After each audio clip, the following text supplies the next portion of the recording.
Welcome back to Notes from the Sanctuary. I'm Véronique. And I'm Paola. And we're learning to live a better, gentler life, and we want you to come along for the ride. So, Blair and Joel are back with us today, just like last week, and we're going to go a little bit deeper. Thank you for coming. Yes. Thanks for having us back. So, like, you had a little bit of time to reflect on last week. How does it feel? Like, is anything sitting differently for you, or are you feeling pretty much the same? It was the same. Yeah. We can First hear, time to be honest, and experience, authentic, so it was so fun. obviously you go and you need to unpack and stuff, but it was really like, I think it was pretty seamless and just nothing new came up essentially. It was No. stuff you already knew, talked about before in the past, etc. Yeah.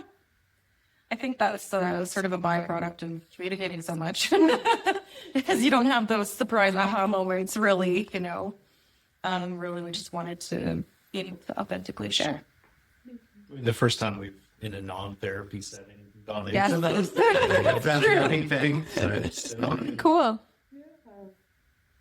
So, when people look at your relationship from the outside, what do you think they see, and what do they probably miss?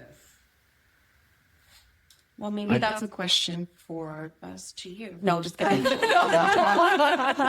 think that they probably see a couple who, like, they see Blair and I, and they see a husband who is just like a golden retriever. Does We everything. hear that term a lot. that, interesting. Okay. Like, I think they see like that dynamic as like, oh, Blair's here and Joel just is kind of along for the ride. I think that an external view, without getting to know, I think they would see that as would be their first thing. Because we've actually heard that. So, people have actually told me People that. say it. And what's the response? Because that's quite, like, that's almost like a diss at you, Joel, because that's not what... I don't. It's hard The to. people who have said it really like love us. Like it Okay. wasn't from a point of like he's your dog. That's not really what that means. Okay. Like a golden retriever man is like sweet, kind, caring, yes, loving. always From the back. Yes, okay. Yeah, but I think it's really like just like the sweet dotingness, So like the first time I heard it, someone said, "Oh, you're." Like she said it in a cute way. She was like, "Oh, he's like such an adorable golden retriever. Like, make sure you take care of that one." Not that she's worried I didn't, but she was just sort of saying it in like she meant it to like in a sweet way. Like your husband's real sweet. There's a lot of men that are real sweet. So I think if you're in a position where someone's saying your husband's really sweet and cute and caring and attentive and always brings the ball back, like that's kind of a compliment actually, because in this world where like there's some men really like maybe like promoting some not so healthy male masculinity. I think it's kind of nice to be able to be a gentle partner. But I think the people's perception, if it was kind of coming from the angle you were saying, would be probably like, But I'm wearing the pants. yeah, like I think that, and it's just to me, not that I don't have to defend myself or whatever, but there's still a level of like you can't explain how you feel, right? Directly to be like, I'm really happy, and this is how I express it, and so. Well, the reality is that I actually defer to my husband a lot. Like, It going to A what lot. people don't realize. yeah, like that was actually like our biggest thing is, like that meme. I'm like, I'm just a baby. Because I don't love tons of decision making and heavy stuff. Like within the nest, yes, we sort of touched on that. Like that's where sort of my obsessiveness comes in. But in the world, I'm like, hold my hand.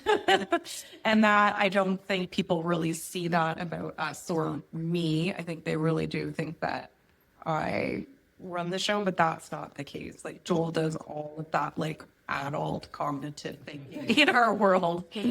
So like I do the inside of the house and he does the entire rest of the world. So I think that's probably something that people wouldn't see. And like there's no part of me that wants to wear pants. Like I like a nice pair of jeans, but I don't feel it. Like that came back to maybe something we talked about last week. Is this the first time in my life that I feel safe because I don't have to do that. I don't have to stand on a chair and yell to be heard. Like, I can be small. And it's interesting because when you're talking about how you're in charge of the house and he's in charge in the world, that can go back to very traditional gender roles, but it doesn't feel like it with you guys. Like We're I feel like pretty it's just traditional. Not it just feels because like That's we're what it works for Yeah, you. organically. yeah, not so much because like, oh, I'm the man, so I take she care of can use like put up a shelf or fix something way I'm better very than I can. handy. But that comes from like the creative art, kind of like I refinished furniture for years and like, you know, that kind of stuff where, but you're good at learning. You're capable. Blowjobs. You're capable. And then, also I like to give him that, but if I know something's not correct, I will correct, which I'm sure he doesn't love. But I just like, I'm like, we're going to put my stuff on that shelf. So let's make sure it's in there good, you know? But I like to say, this is for you and not worry about it, you know? After all of my shelf plate crashes, I Kevin. I was like a pretty girl material. There's a There are a few crushes. Is there work you do inside your relationship that you'd never really describe as work? Because it doesn't feel that way and it just happens quietly, whether you do together or separate? Well, I mean, like, I think we're always working on things that we want to. We meditate, we go to yoga, we go to the gym, so like those things. But I also think like we really prioritize our physical relationship, which I think people are kind of squeamy about talking about it. I don't want to like give anyone a barf bag, but we make it a really important ritual in our relationship. There's no room for that not to exist. And I think also like, again, this isn't like a conversation necessarily about HRT, but like taking a relationship from when I was in my 30s when we got together to now I'm almost 50 is those pivotal years where it can be extremely challenging for couples to manage their way through and for women with libido and for learning where your body is and all that kind of stuff. And we've just always really, really prioritized our physical relationship. It comes naturally. And then also like I was never not going to look for hormonal support. And we do fun things like workshops and stuff like that. So I think that that's probably something that couples, I would say, don't prioritize enough. Not that I ever want to preach for him. I don't know someone's trauma. I don't know someone's situation. I don't know their mental health. I don't know what they're going through in their relationship. No one owes anybody their physical body. I'm not saying that. But I do think that actually something that I say about relationships, which kind of comes back to this, is like, for me, I know there's like a million parts to the relationship, right? But there's three fundamental parts in my mind. And this is how I always think about things and where I can just step back 1 foot and see a lot of problems in people's relationships, which are repairable things, maybe, is there's three parts. First of all, there's a friendship. That's where it starts. And you have to like the person. You know, I know this stuff really, but common interests really, truly do matter, you know? Enjoying someone's time, the friendship part, you know, being able to share a laugh. Yeah, and not hating their voice. Like the friendship part is your face is annoying. that sometimes comes later after some of the other stuff you're talking about. And it can, but then that's not like, I'm just saying, yeah, it doesn't matter how you get there. There's three parts. Yeah. And the friendship, if you're going to have a long lasting marriage, if you're not friends, you're not going to get married, period. And then there's the boyfriend-girlfriend part, which is the barf bag smoochy part. So if your sex isn't good, or if you're not willing to work on it, if you're not going to keep being playful, if you're not going to continue to explore, if you're not going to show up, and that is really different for women than it is for men, and I have really strong feelings about how I think some of those divisions happen sometimes, but that part is just fundamentally important. And when that goes away, maybe you can stay buddies, but it's not the same. And then there's the business part, you know? Then there's the paying the bills, there's the working, there's retirement, there's being on the same page that way. So if someone's a spendthrift and the other one's working all the time and the bills are piling up, financial stress is inevitably going to be just terrible. And you can have a lot of financial stress if you're on the same page, if you're working together and you feel like you're doing your best to support one another. But when someone's drowning and someone's thriving because they're not paying attention and the business part of a relationship cracks, you can't fix it. So that's for me the fundamental three parts. You have to have the friendship, you have to be boyfriend and girlfriend, and you have to be business I partners. really love that because that third part, I don't hear that stuff. You don't, and it's so freaking important. It's so important, you know. And both of us, now I used to say this thing before because it was something that I felt was lacking in my other relationship, where I would say that I'm like, these are the three things, and they're not always there, you know. And I really just invented that. It'll be my book. But it was like really within the first year of Joel and I getting together, I was like, wow, we have all of those parts. He is my friend. He's my buddy. I really like this guy. Like, I like him as a person. He's a good man. And then I also really like having sex with him. And it's like, it's great. So I'm all like, wow, here we go. There you go. You're not this is where we need the thumbs up. And you know what? We're really great partners too. And we do the business. We run the home. It's the chores. It's the money. It's the future. It's the retirement. It's the what's next. It's the division of responsibility. Isn't fun and it's not sexy. So you can be great friends and you can be great lovers, but if the business part isn't there, I'm going to tell you, within 5 years, you are so resentful, someone hates someone else. And if you don't have the sex, you fall out of love. And if you're not friends, you're not going to want to have sex with them, and you're probably not great business partners. So you really, those are the three parts. Of course, there's other things. There's honesty, there's sense of humor, but those things fall into the other categories to me. So that's how I really simplify it. So when I look at a couple, friends without the honesty. right, so every couple we know that's ever had a problem, they come, they sit down, they're telling us these things, and I'm like, I can tell which one of those three parts is missing, and you can't fake those things. You can't. It either works or doesn't. It works or it doesn't. Now, you can work on the business part. You can work on a plan to manage the house. You can work on a financial plan. You can work on those things. But if the friendship and the intimacy was there, you probably wouldn't have the resentments that might have been building to have to go do the repair in the business department. That makes sense. You would have been more on the same page. Yeah. Well, that makes sense. I like how, like, kind of, like, my perspective. Like, the first two is still be expecting. Everyone talks about it, right? First. But the business part makes complete sense, too, because you can't really, like, you can't really grow as a family, grow, like, mature together without having that figured out. Like, Well, then it doesn't mean the same thing for everybody. Like in our family, I run a business, and Joel works too. And we have our own system for how we manage money and how money's spent.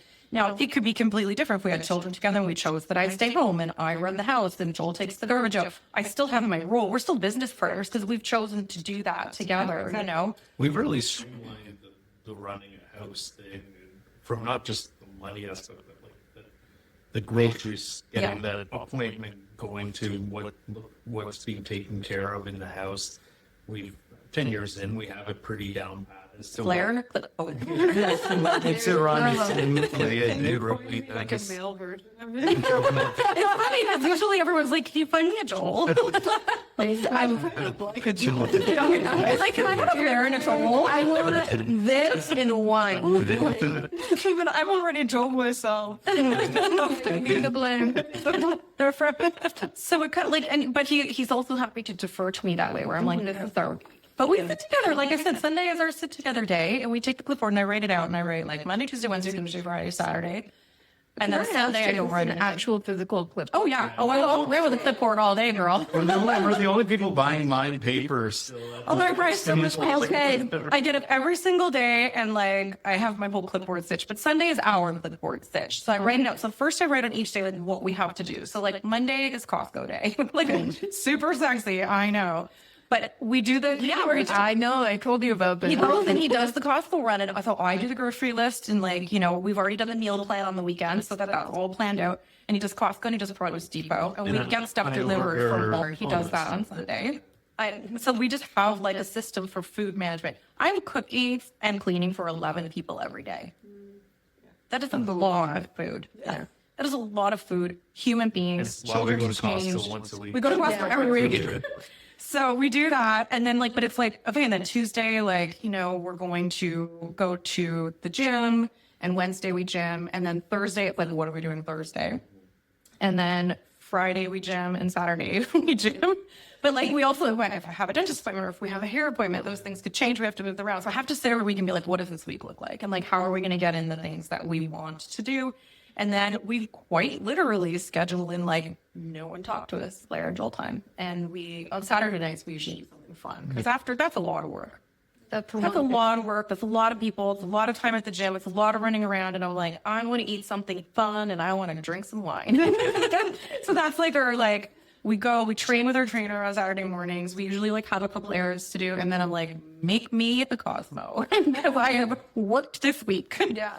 But that that comes from that. So that's where the organization of the home comes from. So, you get that wheel going and that takes a huge stress off the plate, We talk a lot about intentional living, and that's like really like it's getting really into the nitty gritty of intentional. Yeah, that's living. where intentional living and like mental illness comes from. So that's the literal word. And then I also do the same thing each night. So I cook, usually Joel supports, and then he cleans the kitchen and does the dishes at the end of the night and like shuts that down and makes tea for us to bring to bed. And I do my plant inspection with my glasses.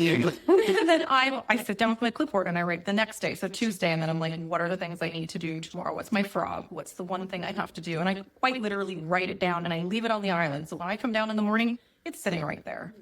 You see it. You can't not see it. And I'm like, hi, clipboard. I missed you. So we talk a lot about self-compassion on this show. How do you like not only like practice self-compassion but other compassion within your relationship? Is there parts that you have to like put in real practice in, or does it just come naturally? I'm gonna need like a Yeah, can you your elaborate definition on what that of means? what self-compassion means. So I Yeah, so like, not being hard on yourself, being kind of like easy on yourself to Not always needing to be perfect. What if your clipboard does not work on that day? I don't even operate that way. So I think I do that. I physically can't not do what I write down. Okay. Yeah. so then And you will feel bad if you so Yeah. at the end of the day you'll be like, oh, I didn't get And this then I done. say I didn't do anything well today. Like I kind of failed at everything. And I'm like, the 6 kids. And he's all like, what are you talking about? It looks fabulous. so you're saying he's doing the other compassion for you when you can't find the self-compassion. Sometimes I'm able to say, today was tough. I wasn't expecting this. Or sometimes I actually, if I forgive myself in the morning, if I say, oh, you really didn't sleep well, I'm exhausted, I've been sick, just focus on, I'll be like, and then at the end of the day, I'm like, well, I got through some of what I wanted and I feel kind of, but if I get up and I've made a decision and I physically write it down and they haven't been crossed off, I have a very hard time with that.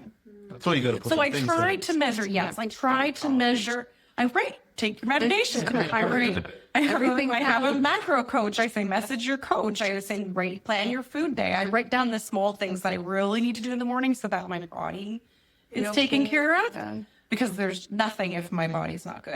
And then I'm like, and I have a hydration stack. So fill up all your cups and put creatine in and get your green water and line them all up.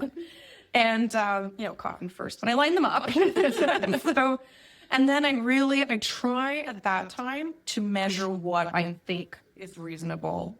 But sometimes I'm like, the coffee hits good and I write too many things down and I do struggle with that. For sure. It's a challenge. So yeah, I don't. You don't really resonate with have me that. Oh, myself. Right? You have some things like if you're very rarely your motivation's low, but a few times you're like, I really am not feeling like being at the gym, and you're like, That happened once. what is this feeling? But that was a crime that week, and you were like, I don't know what this feeling is. Yeah, because Joel's very regimented. Like if he's gonna do something, he's just like, well, this is what we do. Or I'm a little more of an emotional flow when it comes to that kind of stuff because. For me, yes, I love going to the gym. Yes, I like to go to my appointments. I like to do those things or an errand or whatever. But the bubble in the house has to be correct for anything else to feel good. Or Joel's just like, got my bag, let's go. I'm ready to go. So how do you hold those different parts together without, I guess, there's different parts of being in a relationship, right? Without dismissing any of them in such a busy day or making them too big, like just that effect. Yeah, that's we deal with that.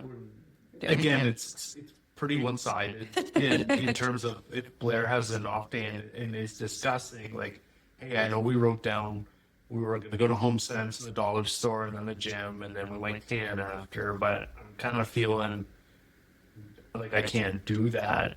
And then we'll be like, okay, why don't we just go to Home Sense?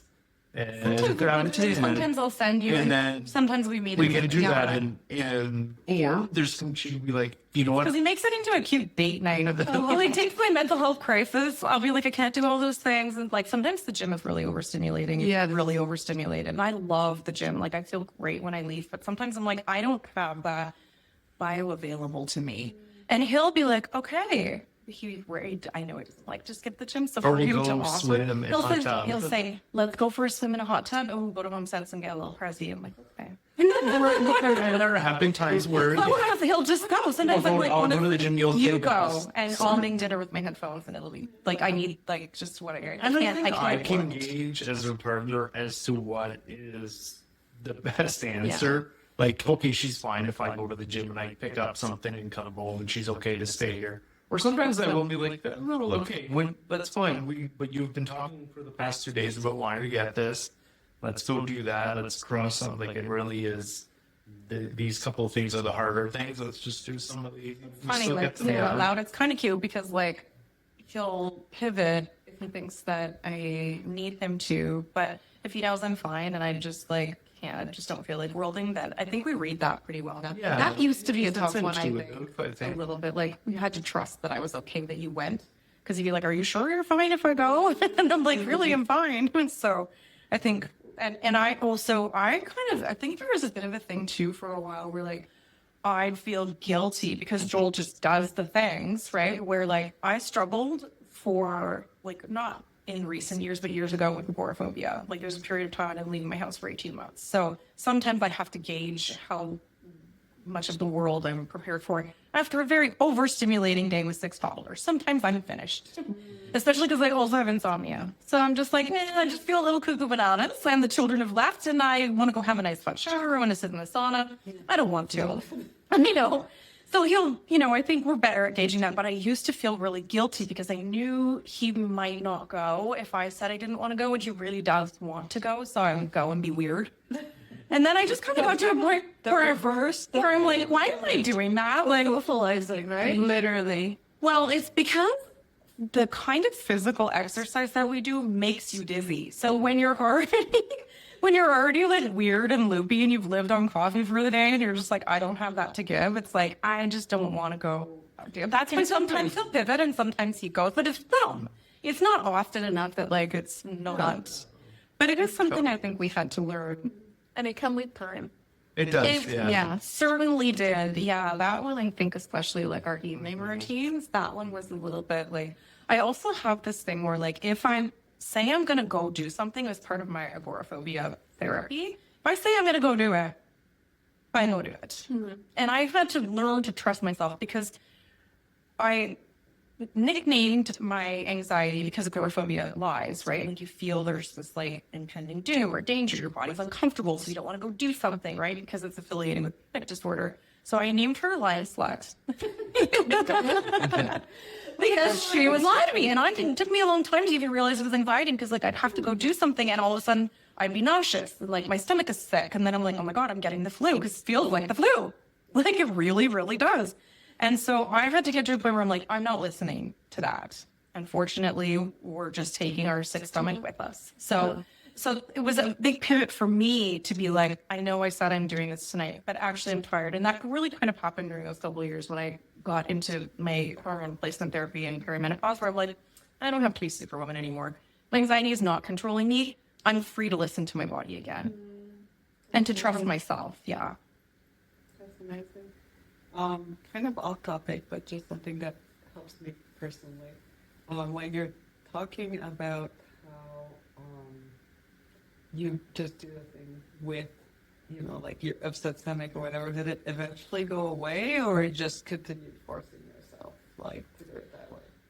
Well, it's better when you don't listen to her because, you quiet her. So first of all, that's called name it to tame it. Yeah. Okay. Right? So when you give your anxiety a name, when you're like, oh, okay.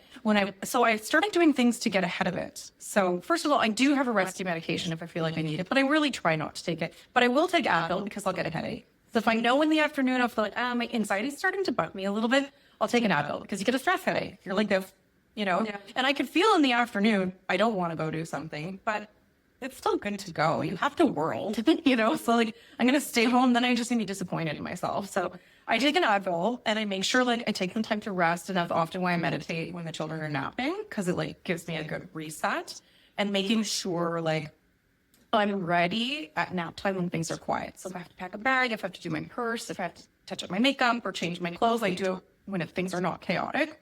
And then also I will take a Pepto or I'll take a stomach medicine if I have to, because I'm just like, I'm not letting it. Again, I'm able to travel now. I go wherever I want in the world. You can't not get on your airplane because you're anxious that day. You take some stomach meds so you don't go to the washroom on the plane. You get on the plane, you know. So it's kind of one of those things. And actually, travel has been a huge help for me because certain spaces can feel really open and wide or overwhelming. So I wear layers. I just take a layer off. I'm like, hope you like my tank top.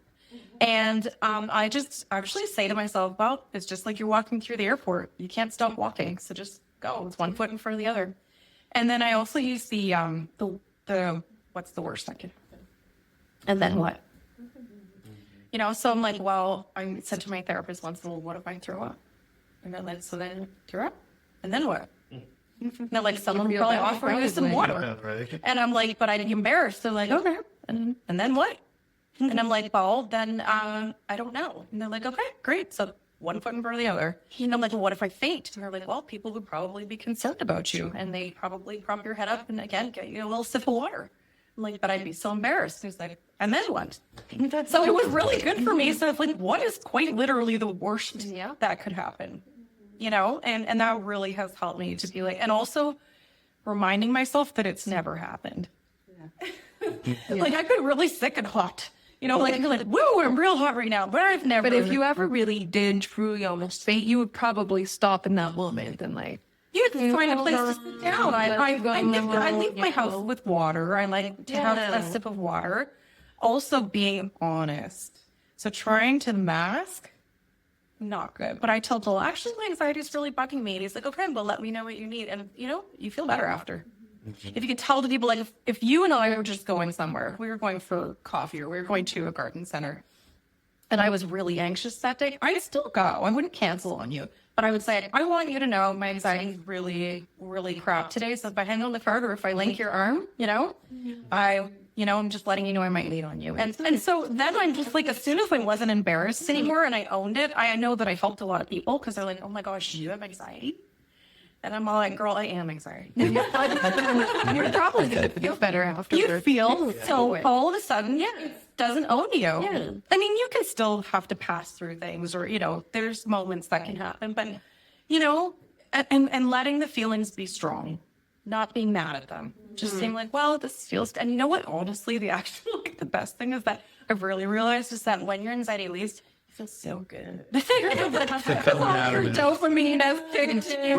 You're kind of like, woo! You feel great after. Yeah, you almost feel a little high. You know? So, like, I have massive telephone anxiety. Okay. And I used to work in a call center. So it was a constant roller coaster and I worked as well. And then the dopamine of I did it. Yeah. So it was, well, I do remind myself of that. When it feels real bad, I'm like, I feel so good after. And I'm like, you're going to have a little half glass of wine and be through the sky. Yeah, you really do feel so much better after. And I think that's just part of learning to allow things to be uncomfortable and being comfortable with being uncomfortable because it's okay. You don't have to be comfortable every minute of the day. And I think that's something that we as human beings don't really understand. Our bodies have been designed for survival, not for comfort. Mm-hmm. And so we're always kind of seeking out that comfort when it's not necessarily like what feeds our body. Yeah.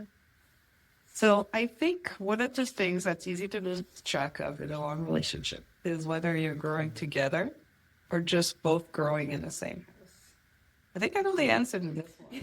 Do you feel like you know each other's interior lives, the parts that are changing? Yeah, I think we just talk about everything. And like every thought and feeling as they're happening, and I think our growth comes. You're like all the time being like, wow, like 2 years ago, we couldn't do this, but like we always take time to see milestones, like made space for all the memories. But it all brings back, like you remember that. You could think of a time when we were in a relationship, and you kind of are always like, oh look, I think we see the growth, like all the time.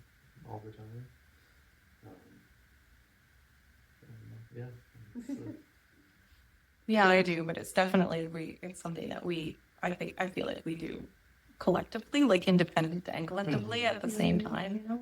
Yeah. Because the things that, from like a growth perspective, would be things like communication, taking care of each other, nurturing relationships. Of course, we're doing that together. And then, you know, the safer you feel in that, and the more fun it is, the more you want to. You know, if someone brings something to someone where they're hoping for growth or perspective, and it isn't received and nurtured, they don't want to do it the next time. Yeah. You know, it's not fun. Very interesting. So with that being said, then how do you stay curious about each other over time? That's an interesting. Like, I don't know if there's something you actually have to do or plan out or prepare for to be like, hey, I want to maintain my interest in Blair, so I gotta, let's do this and get a game where I'm always, We love games. but you're not always looking like, how can I get to know more? I think what we've done in these 10 years is build a really good foundation and like you can say the house or whatever you want to use that analogy, and now we're just like adding some interior decor and every now and then, and I don't think there's something that we necessarily always have to kind of purposely try to continuously grow. That it just makes sense. Like it's starting to become pretty organic now in our relationship to kind of naturally grow, where it's hard to say that we reset every 6 months and be like, what new challenge do we want to do? Well, we do, because we do that like organically. Just We do because things sound fun, or there's things we want to do. We like, did something that like we went to Niagara on the Lake last year, and Sarah bought like a bunch, because it's a 6-hour drive, so she bought like these that was really fun. fun little booklets of like My favorite one was though just like the alphabet cards from my daycare. Remember? yeah, but but you had to say something. So I have the alphabet cards, and it was a lowercase and an uppercase for all of the letters, right? And it was a cute game. I read it online, but I brought some games for the car, like looking for things on the road, like things you do with your kid. But it also described be like you had to. So this alphabet one was called the compliment game. Oh, that's what it was. Yeah. So for each card, so we each got like a lowercase and an uppercase, so that like you only get each letter once, but we shuffled them. So like if he got the letter P, he'd have to think of something to compliment me, you know, and like so each letter of the alphabet, we had to think of a compliment for the other one, or something we just really liked. It doesn't have to be like, I like your eyes, I like your nose. Like it's not like that. Yes, exactly. I really appreciate something you do. Exactly, but it kind of the word has to fit, so you have to kind of like make it fit. So that was just One fun. of those fun little things that we do every now and we pick up, or we go to the cottage and get those couples card games. Those crack us up because they're like really like for new couples. So like a lot of the questions really tell it apart. There's something Always embarrassing. come back to it though, and you never know how they may change. Yeah, I was gonna say, no matter what stage of your life, they can always like. So we. I love the one where like we each had a card and it was like you asked a partner a question, you each had to write it down and then like show each other the answer. And so that was like a real ride. Just because we like to laugh and It sounds like they're corny, but honestly, it's fun to I do think when you all like couples do it. Yeah, and I love those our questions. friends. Yeah. And so like, you know, some of them that are more just friendship things will like pass on to people afterwards and stuff. But no, I think There's some spicy ones too. okay, there are. But that's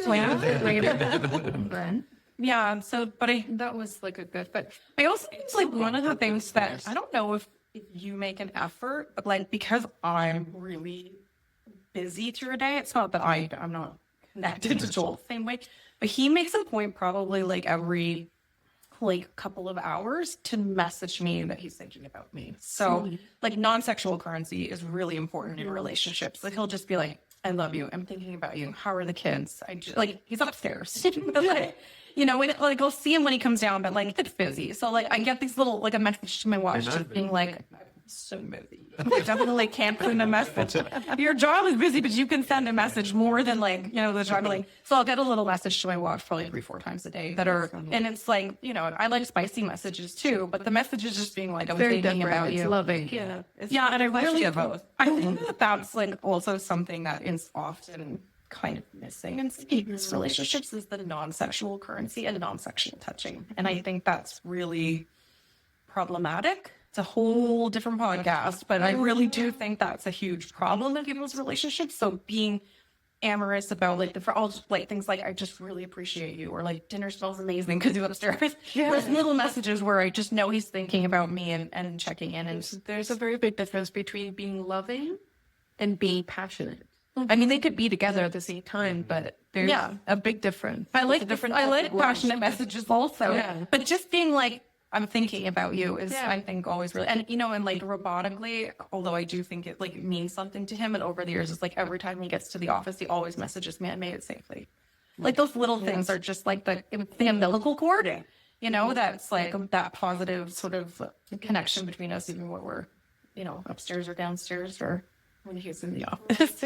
I think also like what you're describing with the non-sexual currency is that a lot of times when you hear about like sex, like dying in a marriage or whatnot, it's because like any sort of touching or anything becomes pressure, and all of a sudden something Like a that huge problem. something that felt good becomes something's expecting. Well, and it's even a joke in our society where like a macro has to be, you know, not to be gross, but you know, then something slips and it's like, that's not funny. You know, like if someone's like, hey, we have a date night, why don't we start with back rub? Super sexy. Love it. If I'm like, my back hurts and he's like, would you like me to rub your back? And I say yes. And then he's mad at me because we're not doing it. That's disgusting. But we work together, together, we're in the same house most of the time when I have to go into the office or whatever. But you come down in the day, you give like a hug. Obviously during the day, there's no expectation that it could go further, but because you maintain those type of interactions,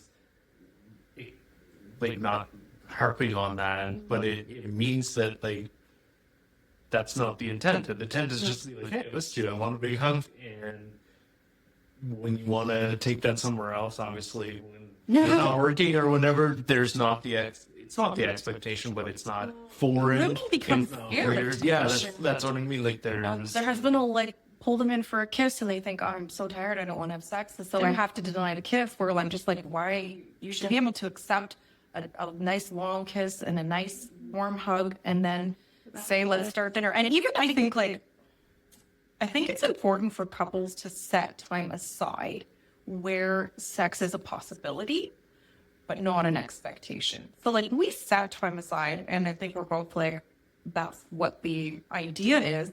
But we can read the room. Like if I not feeling we're going to hang or whatever. He's like, let's go sit on the deck and hang out. Like let's just make some dinner. Let's spend some time together. Let's put some music on. He's so good at reading that. Where there's just so many men who just are like, well, it's Tuesday at 7. So women just are so reluctant to schedule dates and time, or to accept hugs or anything, because then they're the bad guy for not giving what they're owed. And terrible. So we practice a lot of non-sexual currency, which is more like conversation in the friendship part, like what I was saying, the 3 parts. And then we practice a lot of non-sexual touching, which I think is that in between the 2 parts. But we hold it, like we fall asleep holding hands and meditating every night. Like it's like, and we don't sleep holding hands the whole night. When I'm done, I take my emeralds out and roll over. Like we're not giving some like fake idea of like this like. And I'm not a great sleeper. He's a great sleeper, thank goodness, because that's such a hard thing where like someone struggles with sleep and then they're like, you kept me up all night. He's just like slept like a baby. So, but I do think it's really like, it's so nice to feel like I can always snuggle my partner and not feel like I owe anything for that touch, which I think is really important. A lot of women, again, because just of my age, I'm in a lot of like, Facebook groups for women who are in perimenopause, who I personally, because I'm grateful for my doctors, but also just my body, I don't struggle with libido, but a lot of women do in their 30s and 40s, and also just for different reasons, trauma, they don't want to, they don't like their partner, they're probably not friends, but a lot of women are like, the stories that they tell about like the anger and like this between people about sex, I really have a really hard time with, where I think that both couples are responsible for working on that part, working well. I do also think that, it is your body, and also unfortunately often what's being brought is those like old school expectations and stuff. So women aren't having any of their needs met. They're not having the non-sexual currency. They're not having the not leading to sex touch, and so they don't want, they're just like, they're like, I just don't want to. Also, Claudia, a lot of women do not have sex that is about them. No, it's true. Yeah. I hear that. I hear about this. And I know they say that too. And so I do hear that. It's always been something that I sort of prioritized for myself. I didn't really have that experience per se. Like, not to say that every time I've ever had sex in my life was like loving, but in general, like it was kind of like just one of those things where I'm a Scorpio, I like pleasure. So it's the thing, it's been important to me. But I know a lot of women are like, I have literally had daycare mommies say like they've been married for like their 8-10 years. So like I literally never had an orgasm with my husband. I'm a Scorpio sandwich right now. And I'm just like, I feel that really healthy. No, it's not. It's not, and it's pretty sad. It's very sad.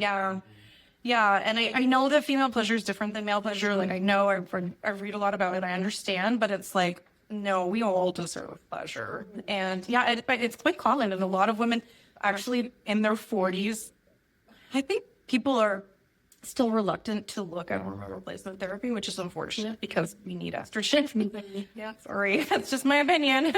And a lot of women, their testosterone is quite low, and progesterone protects your uterus and your mind. It helps with sleep, and we need hormones. And when our body stops producing them, I feel like we should supplement them. Just like if your B vitamins are low, you take one.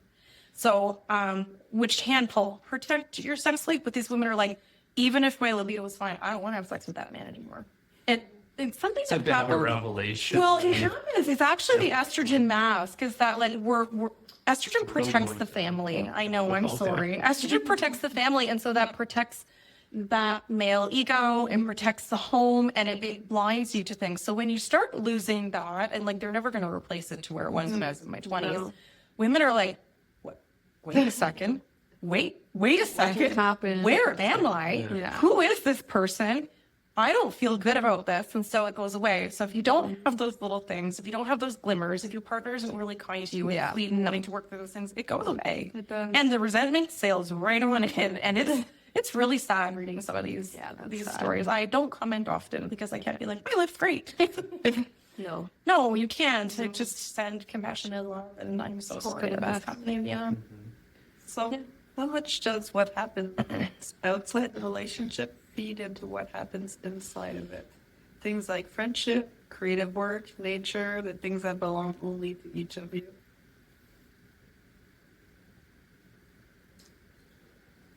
I don't know. Like in terms of what happens Do any to of me. it affect our relationship? Like Not outside necessarily of- like making it better or worse, but just change things about the relationship, or kind of, I guess, like become part of the relationship. Or feed it. I think that's probably the key word. Like outside forces? Yes. We don't really I Much don't down. know. But like it's really like we're here, there, and then these things little- just happen. Yeah. Okay. We're really in our own bubble. And like I said, we prioritize our time, and even like our whole year we plan out together, and everything else we fit in. So I mean, I think a little bit to look the reverse of like our relationship affecting things outside that aren't the same. For me, this is an answer to the question, but I think that how well my relationship is with Blair positively affects my work life. in a way that maybe wouldn't be the same if it wasn't. I know it's I know what you mean. it's different what you say. Like that's what I think. Maybe of like the strength of the unit makes it more that you're having input on the outside. That's kind of more what we What would, yeah. and not to like, but that's also such like a cringy thing to say to someone in a podcast. Like we're just so freaking nice to each other that like everyone's like, wow, we want to be better people. Like that's just like a kind of a garbage thing to say. So I can't really say that. Maybe can't say that about yourself, but I can say it about you. I think like Joel and I are both like, I would like to say, just really good people. Like we share both people in our lives. I think our values are pretty good. Like I think that they see us really standing up for one another and putting our relationship first, and like, you know, trying our best to stay healthy while still having a good time and like enjoying our lives. So I think that people do look at that as like a positive thing, you know, like yeah, and yet also we have like no advice. We're just like, find someone that's real good for you, you know, and don't stop settling. So as much as you both spend each other or time with each other like all the time, is there something in your individual lives that makes this relationship possible? Like almost like sets it on fire or makes it even better? And like if you didn't have that, it would be a big struggle. Well, I think my mental illness makes our relationship better. Yes. It works. It's not a good I have to in the back. So, because I do have high anxiety, like I do, like I keep the ship running. I do think that like everyone benefits from that, even though it can be tiring for me sometimes. I'm also happy. Sometimes I feel like I'll lose my my anxiety a little bit for a few days, and like I'll just be like, why don't I have that like go that I usually have? Like, where's that like close the loop? Like my loops are closing and things aren't getting done, which is pretty rare, you know. And I'll be like, need some spicy energy. So I do think it keeps like our quality of life in like a good space where we're able to sort of like enjoy it. I think that would be weird. For me, like again, just going back to who kind of answer what we say, what you were asking, like me personally, I think my not my personality, but like I'm a real calm, grounded, even keel person that if it wasn't there and coupled with how you are, Oh yeah, we couldn't have two of me in a house. it would, you know, think of everything working it's symbiotically, it would set like our relationship back. Because I'm spicy and he's Yeah, not it would be spicy. too much. And if I, Too much fire. We'd be fighting. Yeah. Yeah. even if it was just a little bit off, a little different, I think. And there's times when, because you're just like, man, one day you're just gonna be like, oh my god, I'm sick of you. And this, Well, I'm kind of like, you're gonna bring everything to me in one day. no, and it's one of those. It does make me self-reflect, and I'm like, I am just this way. Like, there's nothing like, I am not trying to mask something or holding anything in, or I'm not behaving it different. I feel I'm more myself in this relationship. I'm me more than I was in. You're like this because you're safe. His family says that to me all the time. They're like, I'm so grateful that we have Joel again. Yeah, it's kind of like the person I was from, like, 0 to 20 was one person, and then I was married for like to that, and I don't think in the moment I didn't feel like I was not necessarily being myself, but meeting Blair, it made me feel like who I was with her is my genuine self. So it made me feel like my kids and stuff were like, oh, who is this person? But not really. But I'm kind of joking there. But it's like she gave me the like, wow, I'm getting to be the partner I wanted, partner really that I want to be. Yeah, and also like that part of our relationship. So like, I guess like the yin and the yang is like, I think my spicy keeps us on track, but also like what I had shared before about like I do the inside and he does the world. So if he wasn't the kind of caretaker he was, and I felt like I was swimming, I don't think that would really work for us. So it's really just, I don't think there's a recipe. I think it's about finding the right person. Again. Again, you're leading to the next person. So if someone is listening to this and they're in a relationship that feels like it has something real, but they can't quite get to it, what would you want them to know? Well, I mean, Probably know what I'm gonna say. It's like, I mean, I always like just from standing on the outside, I always go back to those three parts. Yeah. So Yeah. if one of those is missing, And I girl think you or boy, know. it's just, it isn't, you can't manufacture it. You can't. yeah, I think you know pretty quickly in the beginning of a relationship. People talk about seeing red flags or green flags or whatever. I think if something pops up once you tell someone, hey, he came home and spent $900 on Pokemon cards that we didn't have, you know, and you're kind of like, oh, that was a one-off, and he sold my laptop to do it. You know, you'd be like, oh, yeah, you know, maybe that's not the you know, you find out things pretty quickly. I think, especially the older, we were well on our way to second relationship. I think with people that are coming into that. That second stage of their life, you know a lot quicker as to who you are and if you're going to click with somebody. But if it's You see, if you say they think that's what I mean. You're saying you think see them it's just something scoring there. and cheering forward, and If I'm it just was like, there, it would be there. Just hurting yourself, Yeah. honestly. You're just offering yourself like pain, and it's better to not, just not. every relationship's going to have some friction. Like you shared, we had to think about it for a minute, but there's been things through our relationship, but those aren't like deal breaking things. Those are like, you know, things people need to work on, and it then results in working on yourself, which is like super bonus. But no, if something is missing, and you just hear, I'm sure you've heard people, you know, share things, and they're sharing things about the relationship, and you're just like, "Ew." But when you break it down to those, looking at those three parts, it's so easy to see like one would definitely be Yeah. missing, and it's always one And of if those three friends, things. great love, but you can't see The money, you know, job, yeah. underemployed, those Yeah. things matter. This is called life partnership, not just like life gallivant around. Like we're talking about, you know, you're gonna be old one day.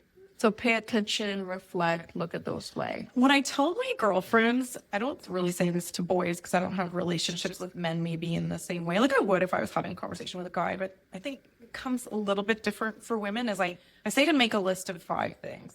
5 things you insist on in a relationship, and 5 things you won't tolerate. Not like he's got to have brave blue eyes. No, I'm being serious. You know, like gainfully employed. He needs a vehicle. We are in our 40s. Not you, but like, I'm sorry. No, but I made those lists. Yes, I made you both of have those to do lists. that. And like, you know, and because otherwise you're maybe squinting, you know, like I just like, it is important, and depending, and your list may be different depending on your circumstance, right? So like for me, because like I was self-employed, I was like, if I was like in marriage, this guy is going to have a pension. I'm not going to be poor when I'm, and that's fair to say, because you know what? I like to eat food. And I like the finer things in life. I mean, I'm okay with even just being comfortable when I am. We love You know, craft like dinner. I actually do like craft dinner, actually. But like, it's Not cheap anymore, anyways. really fun. $60.79 a month. Valentina sauce. I like the horseradish, which is kind of a weird thing, but yeah, I just think like make that list and don't squint. Don't change it after because this part works. No, don't do Oh, it. because you met somebody that had 4 other things you're like, okay. Yeah, you can't. You need all 5 requirements. And 5 isn't that many. It's not 25, and we probably all need 25. But 5 is like the minimum that you are, and 5 things you absolutely require. If they don't have one of those things, don't get attached. Don't have a one-night stand. Walk away. Walk away. Usually, this changes between like when you're in your 20s versus when you're Well, in your 30s or 40s. It does, but I'm not sure it should. Because I think like I think you People don't have a know. lot you're driven by more hormones when you're in your Yeah. 20s. Yeah, and you you're- also have so much growth to do that you might not There's know just what. so many women in their 20s that are just dating men that they should not be giving their time to. And I think it's unfortunate. I think if you set the bar on fire for yourself when you're in your 20s, you're going to save yourself a lot of heartache. They're just being so cute. Yeah. And I get it. Like, I get it. But wait, I don't think when you're in your 20s, you're really that great at being able to separate the two. You just, like, your heart gets involved. And You just end up making. You're also individually not still fully growing smart as a person, and you don't. I don't know. Some people have really got their thing. You were so responsible. Me less so. No, Me but less I'm not so. responsible. I'm really knowing who you can be and what you want in your partner. I don't think at 25 No. you know what But you can it be like, takes to be. I with don't the want him to person. have a criminal record. I don't want him to. Yeah, but those are basics. In mind. Yeah. And I know for you, but that is not basic for everyone. I'm sorry. Don't date a crook. Yeah. Like, Yeah, I mean, like for me, like I think, like it's really important. I think for women, young women especially, to think about not just a guy who's okay right now, but a guy who's interested in self-improvement. Is he taking in class? Does he read a book? Is he, is he looking at the next part of his career? If he's just like, I'm not saying anything bad about video games. I'm using this as an expression. If he's just in his grandma's basement gaming all day and he works at the fast food place, he may not really be future material. And I'm not saying anything bad about any of those things, but you have to ask yourself, maybe he's a great guy. With you. Yeah. And so, but how, then you're there and you're negotiating and you're begging and you're, and I just think People it's with just projects. you're mothering. Yeah. Or you're in the basement playing video games too. If that's your thing, that's great. But I just think if you're looking at things that you want, it happens a lot, I think, in relationships where there's disparity in the 20s. So I think, if you're meeting someone who has like a similar education level and maybe someone who's like on the same kind of life path as you, your life is going to be easier because that's part of the business. And it does matter. Because It if does you matter. make a life at 25 and one person keeps Yeah. on proving that at 35 they're like, why haven't you come along with me on this Yes, journey? those And three you're kinda things matter as resentful much in one your person. 20s. Now, you're not going to be there. Like, the guy in your 20s isn't going to be a CEO. Like, I get it. But if you're on your way to law school, don't get together with the guy who doesn't want to go to college at all. Like, I think that becomes Well, the unless business part. he wants to be an electrician or a plumber. So That's college. you don't even have to do that. Thank you. well, dude. I know what Anyway. I'm saying. So I just feel like maybe. But we need more people in the trade. No, it's true. And I think that's great. You get your papers, like ambition. I think we're seeing some ambition in the partner of in your 20s and you have no ambition. It's not getting any better. No. It's not getting any better. So I think that the little three things, they in your 20s too, you have to be friends. There has to be a physical boyfriend-girlfriend connection, and you have to be, the business part at that age will be different. Like, am I always paying the bill? Like, does this person have a job? Is he always borrowing money? Those, I think women should think about those things. And it happens all the time. It's different. Like, with the problems in your 20s are different than the problems in your 30s and your 40s, 50s, 60s. I get it. But those same three parts really still do matter. No, that's great advice. Yeah, no, I like that. Thank you so much. So we're going to do a little takeaway similar as last week. So I want you to think about now a relationship in your life. So this is homework. And it can be any kind, again, family, friends, romantic. And think about a relationship that has something of the invisible work that we talked about in it.